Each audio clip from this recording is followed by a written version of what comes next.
கைலாய மலையில ஒரு நாள் பார்வதி விளையாட்டா சிவனோட கண்ண மூட போயி, உலகமே இருட்டாயி, கோபமான சிவன் என்ன பண்ணாரு, தன்னுடைய நெற்றிக் கண்லேருந்து நெருப்பு உண்டாக்கி, அந்த நெருப்புலேருந்து ஒரு ஆண் குழந்தை வந்துதாம். சிவன் கண்ண மூடியிருந்தனால, அந்த குழந்தைக்கு பார்வை கிடையாதாம். கருப்பு நிறத்துல இருந்தானாம் அந்த குழந்தை.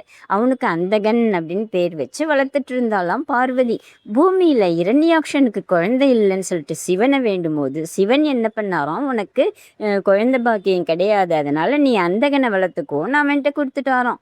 இவன் என்ன பண்ணான், பிரம்மாவை நோக்கி தவம் இருந்து அவனுக்கு அழகான உடம்பையும் கண்ணையும் வாங்கிட்டானா அந்தகன்.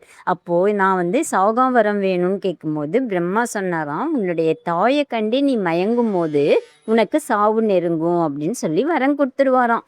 அப்போ இவன் என்ன பண்ணானா, ரொம்ப காலம் அட்டழியம் பண்ணிட்டு இருந்தானாம். தேவர்கள்லாம் போய் சிவன் கிட்ட மன்றாடி கேட்கும்போது சிவன் என்ன பண்ணாராம், வயசான உருவத்துல மாறி பார்வதியை சின்ன பொண்ணாக்கி ஒரு குடில்ல போய் தங்கியிருந்தாங்களாம். அப்போ இந்த அந்தகனுடைய படைத்தலைவர்கள்லாம் இந்த பொண்ணை பார்த்துட்டு, இவன் அந்தகனுக்கு பணிப்பெண்ணா வேணும் அனுப்புங்கன்னு கேட்கும்போது, அந்த வயசான தோற்றத்துல இருந்த சிவன் சொன்னாராம், என்கிட்ட அந்தகனை சண்டை போட்டு இவளை கூட்டிட்டு போ வெற்றி பெற்ற உடனேன்னு சொல்லும்போது, அங்கேருந்து வந்துட்டானாம் அந்தகன் சிவன்கிட்ட சண்டை போட. அவனுக்கு தெரியாது இல்லையா வந்துட்டானாம்.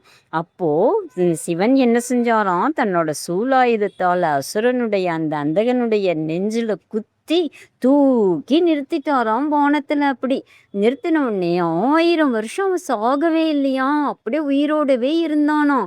அதுக்கப்புறம் தான் தெரிஞ்சுதான் அவனுக்கு, சிவனும் பார்வதி நம்மளுடைய அம்மா அப்பா அப்படின்னு தெரிஞ்சு அவங்க கிட்ட மன்னிப்பு கேட்கும்போது சிவன் என்ன பண்ணாராம், 1000 வருஷம் எனக்கு தலை மேல கொடை மாதிரி இருந்தல்லையா, அதனால என்னுடைய அருள் உனக்கு கிடைச்சது, பிரிங்கி அப்படின்ற பெயரோட சிவகணங்களோட தலைவனா இரு அப்படின்னு சொல்லி ஆசிர்வதிச்சாராம்.